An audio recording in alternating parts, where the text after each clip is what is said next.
Rien ne se perd, rien ne se crée, tout se transforme. Cette fameuse citation du scientifique Antoine Lavoisier peut s'appliquer à plusieurs sujets. Par exemple, à la matière, aux objets, mais également aux façons de penser et aux théories. Au fil du temps, de nombreuses théories concernant la fin du monde ou un apocalypse sont venues aux oreilles de la population. Toutes étaient différentes, mais avec la même fin, l'extinction de la race humaine. Depuis fort longtemps, les théories de fin du monde sont surtout liées au christianisme. Par contre, les théories apocalyptiques ont changé depuis l'arrivée de la science. L'idée de la fin du monde, la peur de la fin du monde, c'est vraiment une vieille peur de l'être humain qu'on retrouve très tôt, dès l'Antiquité, dès les premières civilisations. Il y a des légendes, des mythes, des histoires qui portent là-dessus. L'étape importante pour nous, en tant que Québécois, Canadiens, Occidentaux, c'est vraiment la religion chrétienne. Le christianisme a tout transformé. Il y a un chapitre qui s'appelle Apocalypse. Et ça raconte la fin du monde. Jean dit là-dedans, un jour, Jésus va revenir sur terre.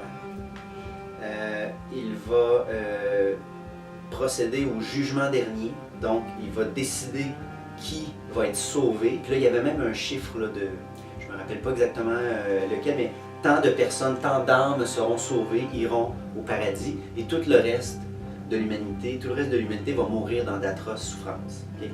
Et il y aura un combat final contre Satan, donc le démon, et Jésus va gagner, mais ça va être la fin des temps.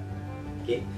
À partir de ce moment-là, pour tous les Européens, tous les Occidentaux, puis nous on vient de cette culture-là, il va y avoir une fin.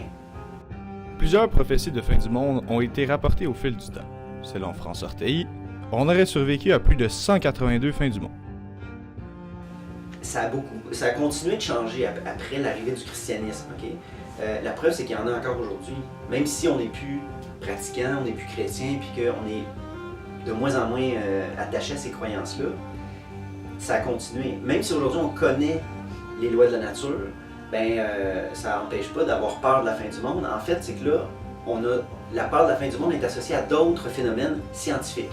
Le réchauffement climatique, mettons, c'en est un, ça. L'autre théorie de la fin du monde, c'est une guerre nucléaire ou une guerre thermonucléaire. Ça, c'est apparu, cette peur-là, au 20e siècle. Pendant la guerre froide entre les États-Unis et l'URSS, deux puissances qui sont devenues des puissances nucléaires. Là, on a commencé à dire, OK, l'humain peut provoquer par ça une fin du monde. Si la guerre part, puis qu'on se garoche les bombes qui sont devenues tellement puissantes, les scientifiques le disent aussi, oubliez ça, ça anéantit la vie sur Terre. Certains scientifiques présentent une autre théorie plausible qui pourrait causer la fin de notre monde tel que nous le connaissons. La science moderne, la physique moderne semble confirmer ça, c'est-à-dire que effectivement, la science semble dire qu'il y a eu un début un jour, le Big Bang. Okay? Une explosion primaire il y a environ 15 milliards d'années, et depuis ce temps-là, l'univers est en expansion. Est-ce qu'il va y avoir une fin? Il y a des physiciens qui disent oui. Peut-être qu'un jour, l'univers va arrêter de prendre de l'expansion, puis va imploser, mais tu sais, sur des milliards d'années. Bref, au fil du temps, la définition de fin du monde semble se modifier continuellement.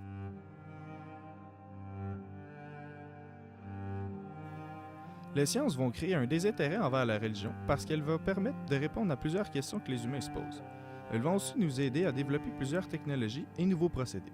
Par exemple, la médecine va apporter des médicaments qui vont allonger l'espérance de vie. Il y a également l'astronomie, la chimie et la physique qui vont nous aider à comprendre ce qui nous entoure. Grâce aux sciences, nous ne voyons plus la vie comme un cycle, mais plutôt comme un temps linéaire. Cette théorie de l'aplatissement du temps a été abordée par M. Charles Taylor. Elle a vu le jour parce que les humains s'intéressent seulement au côté plausible des choses, donc l'homme moderne met de côté les mythes et les traditions au profit de la science.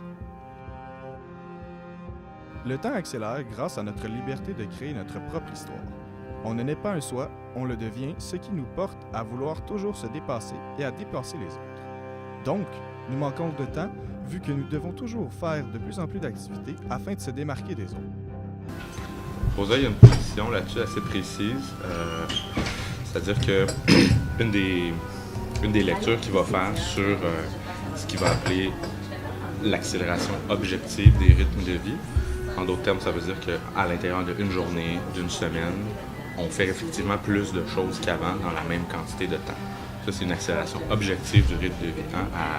En 8 heures, on fait plus de choses par cellulaire, mode de communication, mode de transport. On est capable d'abattre plus de jobs, plus de courriels, plus d'appels, etc. Donc ça, il y a une accélération objective du rythme de vie. Étant donné que l'homme est capable de prendre beaucoup de décisions, il va créer des systèmes qui vont lui permettre de se dépasser. Par exemple, l'idéologie capitaliste.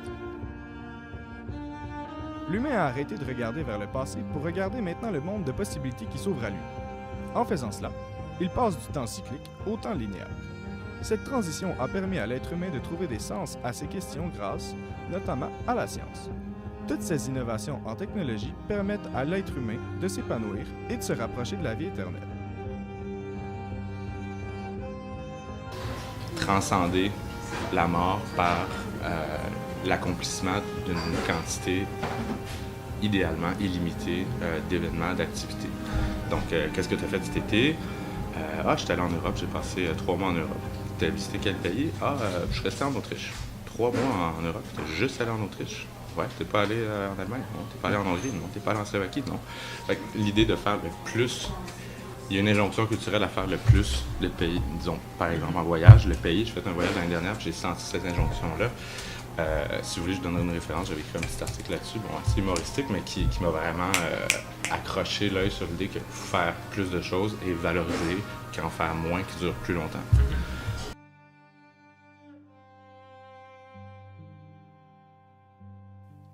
Dans les époques antérieures à la nôtre, la peur de la faim venait majoritairement des écrits religieux. Or, la situation a fortement changé. En effet, la peur de la fin du monde est maintenant chose possible dans le monde réel car l'homme a créé ses propres monstres, ses propres objets de destruction. L'homme a peut-être atteint, voire même dépassé ses limites, ce qui pourrait entraîner sa propre perte.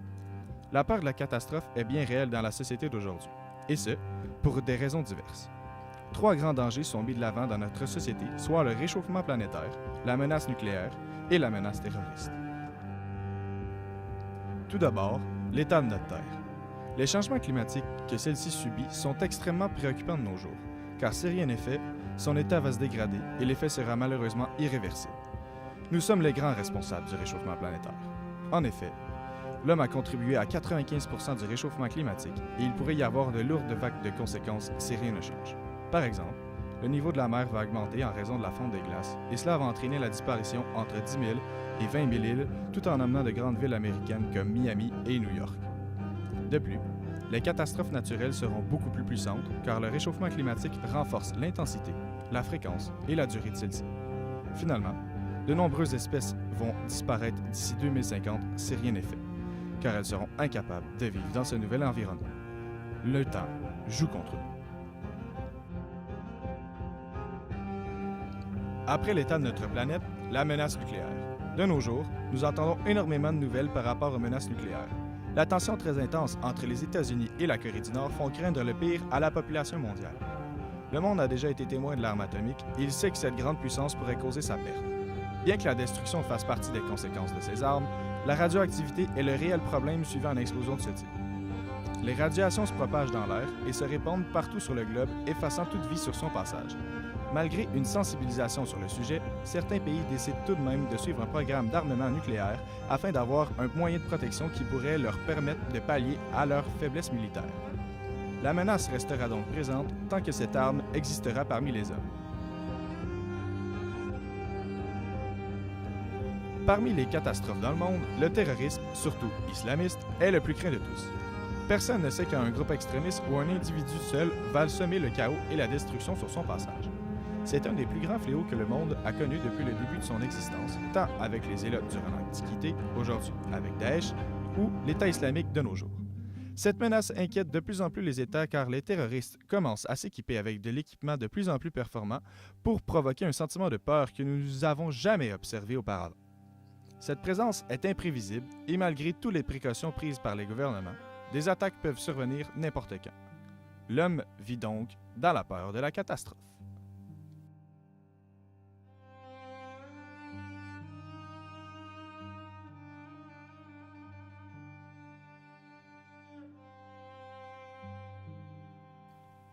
Dans les années 1980, pour la génération des baby boomers, une grande remise en question s'est installée dans la mentalité des individus. Cette remise en question a complètement chamboulé la conscience de l'homme qui était, autrefois, sereine et rassurée. En effet, le sens de la vie s'est complètement dissous et le sentiment d'angoisse et de peur est vite apparu dans la société moderne. Ce bouleversement s'est introduit lorsque la société a découvert que l'humanité avait une fin imminente et que cela arriverait soudainement et de façon imprévisible.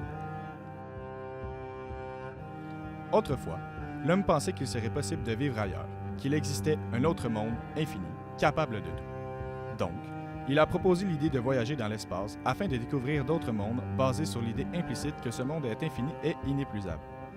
Mais, il a très vite compris que le concept d'éternité est inatteignable et qu'il ne sera jamais capable d'atteindre un monde infini. Très vite, l'homme a compris qu'il était limité à vivre dans un domaine restreint, incapable de subvenir aux besoins de la société moderne. Alors, l'homme s'est senti pris au piège dans un monde limité, incapable de fournir le nécessaire. L'homme se sent donc prisonnier. Jacquard élabore une critique du libéralisme dans la société moderne et dénonce sa trop grande place dans le milieu quotidien des individus. Il souligne que l'économie capitaliste est la cause principale menant l'humanité vers une fin imminente. Le développement exponentiel a nécessairement une limite et nous venons de la franchir. Et le taux d'absorption des déchets. Donc, en d'autres termes, c'est de comprendre que la crise écologique elle n'est pas solvable sous le capitalisme. Donc, on ne peut pas résoudre la crise écologique sous le système économique actuel. On doit sortir du capitalisme pour résoudre la crise écologique. Donc, ça, c'est pour l'injonction économique. Jacquard élabore une critique du libéralisme dans la société moderne et dénonce sa trop grande place dans le milieu quotidien des individus. Il souligne que l'économie capitaliste est la cause principale menant l'humanité vers une fin imminente. Les développements exponentiels ont nécessairement une limite et nous venons de la franchir. La philosophie de l'économie capitaliste est basée sur le fait que l'humanité vit dans un univers infini, ce qui est complètement faux. En effet, l'objectif d'une économie capitaliste est basé sur les intérêts personnels des individus. Ainsi, les facteurs externes n'influencent aucunement les facteurs de production et la consommation des individus. L'unique but d'un entrepreneur est de produire en quantité excessive des produits afin de maximiser ses profits, sans respecter les ressources qui sont limitées.